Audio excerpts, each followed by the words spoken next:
ir con la ponencia del arqueólogo Víctor Ortega León, que se titula Arqueología y folclore en el desierto de Sonora.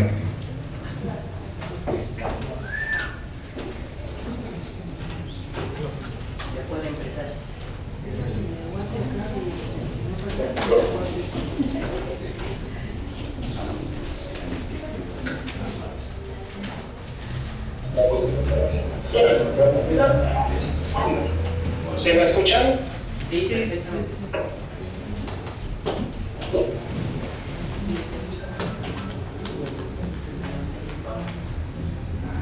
¡Ah! ¡Ay, ya sé quién es ese cuate!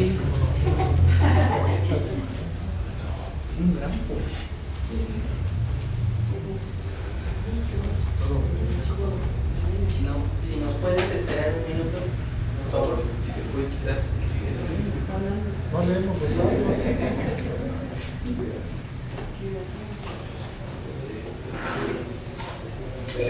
Esta región es compartida por dos países y por varios estados. Es una región muy grande, alrededor de 300.000 kilómetros cuadrados, y por lo tanto es una región con una diversidad enorme en todos los sentidos, ¿no? Primero que nada, pues quisiera caracterizar esta región en términos de los puntos que tocaremos muy brevemente por cuestiones de tiempo. Es un desierto, es uno de los desiertos más calientes del mundo, con temperaturas récord de 58 grados a la sombra. Es una región que está junto a un mar también muy singular, que es el mar de Cortés, el Golfo de California, pero también tiene particularidades únicas, tantas que ya justo lo nombró como el acuario del mundo. También es un desierto que es atravesado por la frontera internacional entre México y Estados Unidos, lo cual le da también características muy particulares en términos de la movilidad humana. Como mencionaba antes, pues también es un lugar con climas muy extremos. En invierno pues es muy frío, con temperaturas bajo cero bastante fuertes, y en verano, pues como les decía, alcanza temperaturas arriba de los 50 grados cada año, lo cual hace que los cambios de temperatura pues obliguen a la gente a adaptarse, digamos, de maneras extremas, ¿no?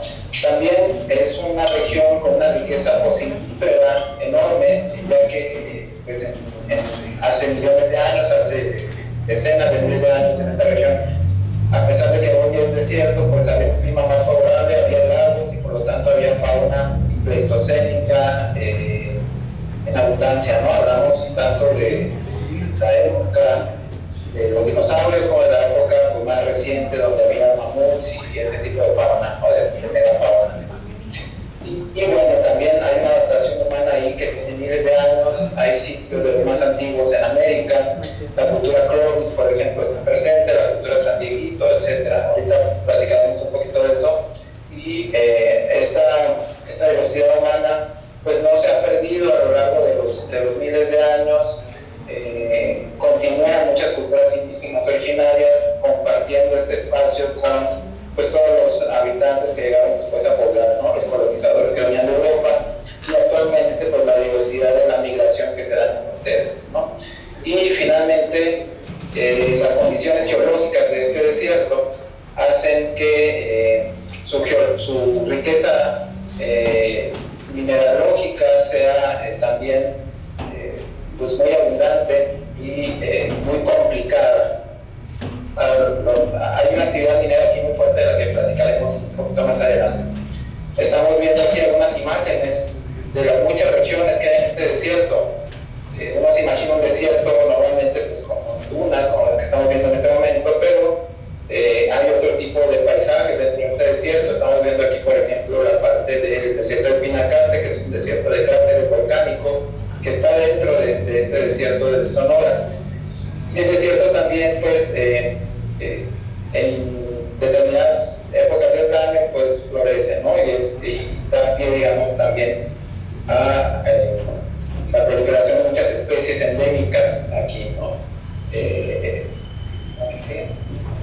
Y curiosamente, como este desierto tiene, según los estudiosos, pues prácticamente todos los biomas del mundo y la mayoría de las parámetros ecológicos, dado su tamaño, pues encontramos muchas veces en este desierto regiones muy altas con nieve, regiones muy bajas por debajo del nivel del mar, hasta 60 metros, por ejemplo, en la región de la frontera en Mexicali, y esto hace que la diversidad pues sea mucho más allá de lo que nos imaginamos habitualmente como un desierto. Les mencionaba la riqueza aquí de la diversidad faunística y florística es enorme, no solo por el tamaño de los desiertos, sino por su historia también de millones de años. Estas son algunas, digamos, las especies que se han encontrado fosilizadas en el desierto, y a partir de estas especies han surgido muchos mitos, han surgido muchas leyendas a partir de la interpretación de estos fósiles. Recordemos que este desierto, como veremos ahorita más adelante, está habitado por muchos grupos indígenas originarios, de los que vamos a ver ahorita ejemplos, y la diversidad faunística pues no deja de estar presente en todas sus leyendas, mitos de origen y sus mitologías en general, ¿no? Estamos viendo diversidad, esta diversidad faunística por el camino, por ejemplo, tan famoso en muchos clips de caricaturas y todo eso, pero también leyendas propias, ¿no? Los oros, los borregos de marrón. Y dentro de la diversidad faunística, pues así como uno pensaría dentro del desierto, pues también están las especies marinas. Como les contaba, el desierto comparte con el mar.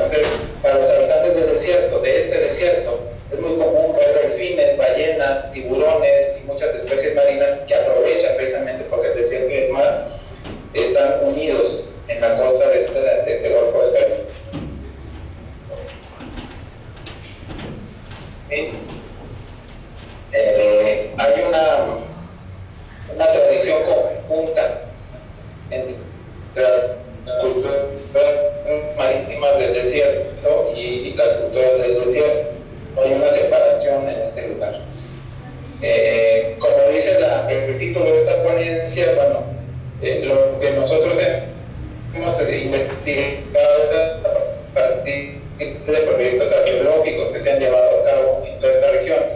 Y aquí, pues en este caso, es el Cerro de Trincheras, que se encuentra, digamos, en el límite oriental del desierto de Sonora, y que es 2450, y que tiene relación con la cultura de Casas Grandes en Chihuahua y con todas las culturas costeras del Golfo de California, pero que nos muestra también como una de las estrategias de adaptación a una parte de este desierto.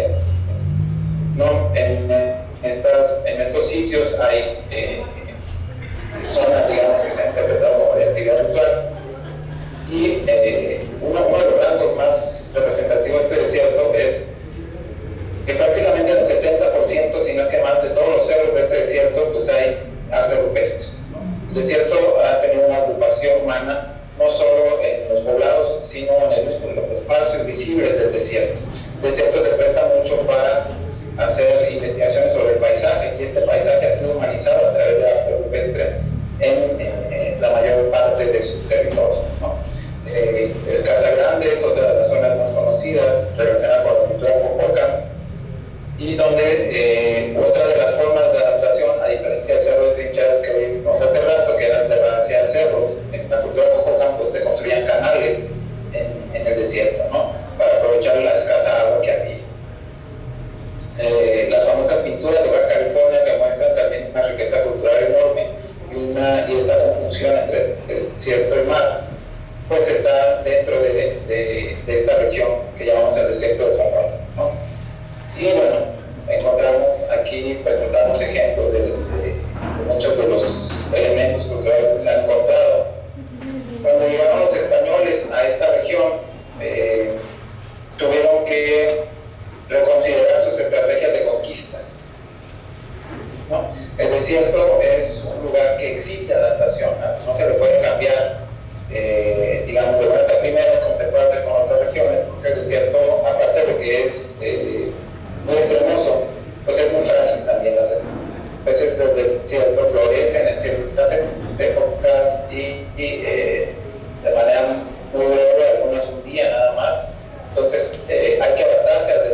de los más de 100 que había cuando llegaron los españoles en el siglo XVI.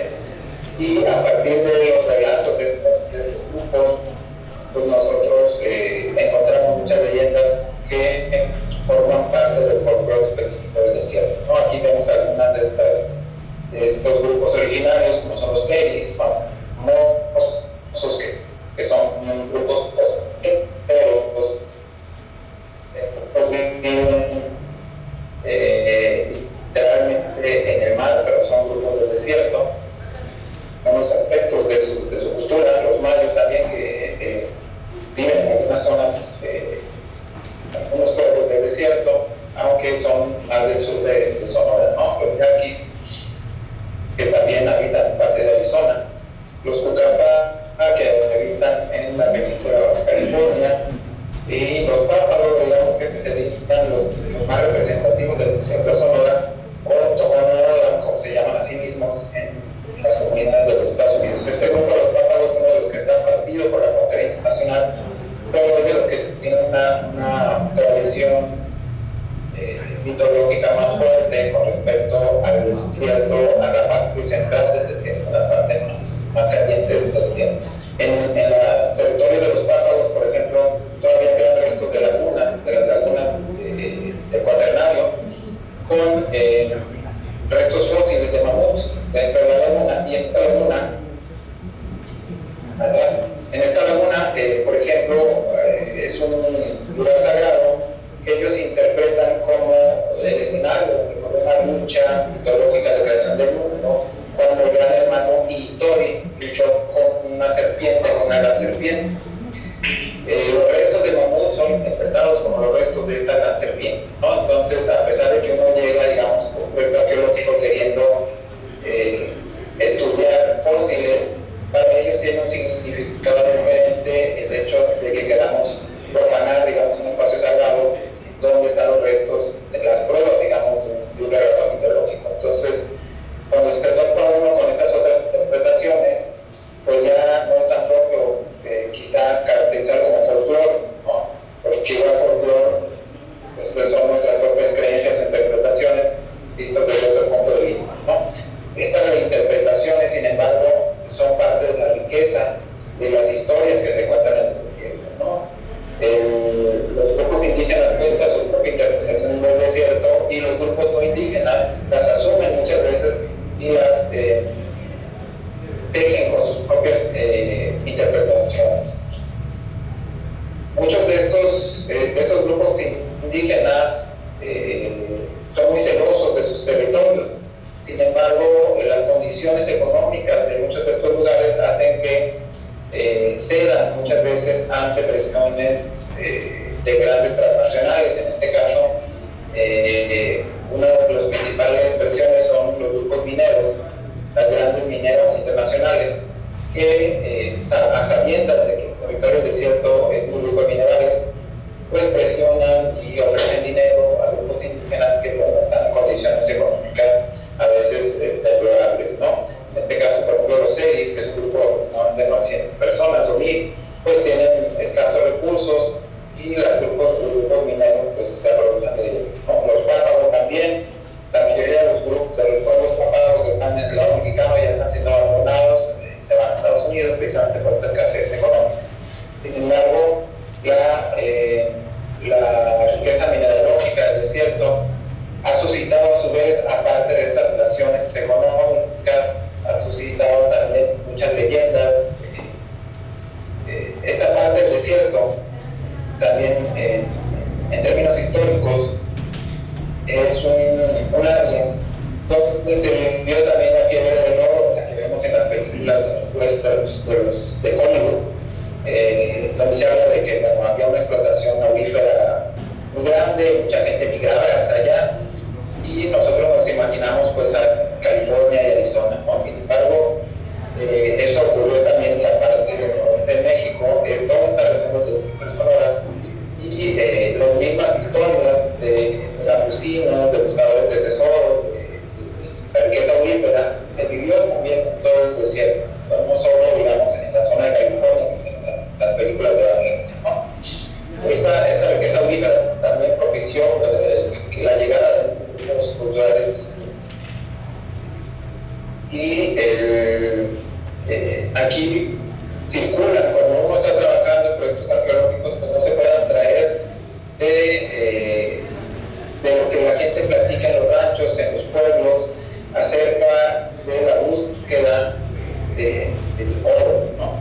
Hay muchas leyendas acerca de la búsqueda del oro, de que si fulanito se hizo rico, de que si el otro encontró el mayor tesoro, de que si el tesoro lo ilustra a uno, ¿no? Y no le toca encontrarlo, o de que si el tesoro pues está maldito, ¿no? Y el asunto es que si es una zona aurífera muy rica. O sea, en este caso, las leyendas de oro, pero la mayoría son ciertas, ¿no? Sí hay oro al alcance de la mano, sí hay oro en muchas minas abiertas. Sin embargo, las condiciones extremas del despierto hacen muy difícil su explotación. Entonces, vamos a encontrar que en la actualidad se sigue practicando la búsqueda de oro, de pepitas de oro, aparte de lo que hacen las mineras. Mucha gente de fin de semana o incluso mucha gente como una práctica diaria, pues practica esta búsqueda de oro por los métodos tradicionales muchas veces, ¿no? Con sedazos, con detectores de metales, y se dedica de manera íntegra a buscar eso. Y a la par que esta práctica, obviamente, pues están aquellas leyendas que hablan de que alguien se hizo rico de la noche a la mañana por encontrar tesoros grandes. Uno tiende a pensar que todas estas historias pues no son más que construcciones sociales de pues, este enriquecimiento muchas veces pues, místico, ¿no? Que ocurre en muchas historias. Sin embargo, en este caso, muchas de estas historias han sido ciertas, ¿no? Hemos participado con muchos de estos campesinos, con muchos de estos buscadores de tesoros, y sí hemos comprobado que a muchos pues, les funciona encontrar una pepita, 2 pepitas de oro a la semana, y con eso pues viven, ¿no? ¿Por qué? Porque hay una riqueza aurífera muy difícil de explotar, pero presente en muchos de estos lugares. Una de las historias que más se cuentan, por ejemplo, es la de la famosa Bota de Cortés, para muchos la mayor pepita de oro encontrada en el mundo. Es una pepita de oro de 12 kilogramos que se encontró muy cerca de la ciudad de Caborca, en Desierto de Sonora, y que ha generado pues, admiración mundial, ¿no? Es una pepita de oro enorme que está valuada pues 700,000 dólares, y que se encontró casi a flor de tierra, ¿no? Hallazgos pues mantienen viva toda esta leyenda, todo este folclore acerca del desierto. Puede enriquecerlo uno, pero le exige un gran sacrificio, ¿no? ¿Cuál es este sacrificio? Pues adaptarse a las condiciones extremas, competir muchas veces con los grupos que están allí, profanar muchas de estos lugares sagrados de los grupos originarios. Y por otro lado, este desierto tiene la particularidad de que bueno, es una zona de paso de actividades ilícitas, de tráfico de migrantes y de tráfico de droga, ¿no? Esto hace que andar en este desierto pues, sea una actividad pues, bastante peligrosa, muchas veces, sobre todo en determinadas épocas del año, y la búsqueda del oro, pues, o de pepitas de oro, lo obliga a meterse a terrenos a veces muy peligrosos donde están estas minas, ¿no? Entonces, el desierto, desde su diversidad ecológica, faunística, cultural, pues es un territorio muy propicio para la construcción de leyendas intrincadas que, desde una perspectiva, digamos, interna de la gente que vive allí, explican lo difícil que es la adaptación aquí, y desde una perspectiva externa, que es la que lleva uno como investigador, un arqueólogo que está trabajando allí, pues hacen el territorio muy interesante porque muchas veces es difícil de interpretar, aparte de que es difícil de soportar muchas veces las condiciones, ¿no? Acabamos de regresar de allá y estuvimos en temperaturas de más de 50 grados, caminando entre la arena, todo eso, es muy exigente físicamente.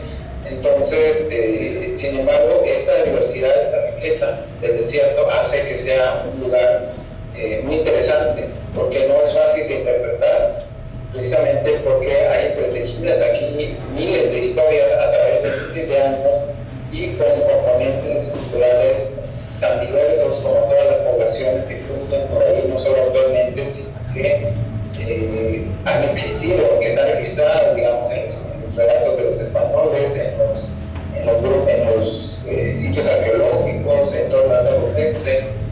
Entonces, el desierto, digamos, como una región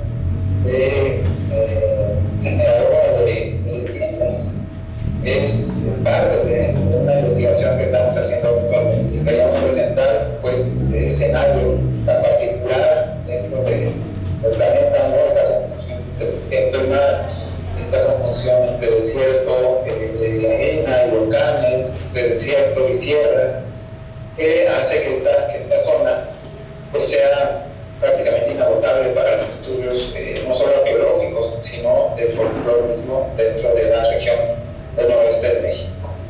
Muchas gracias.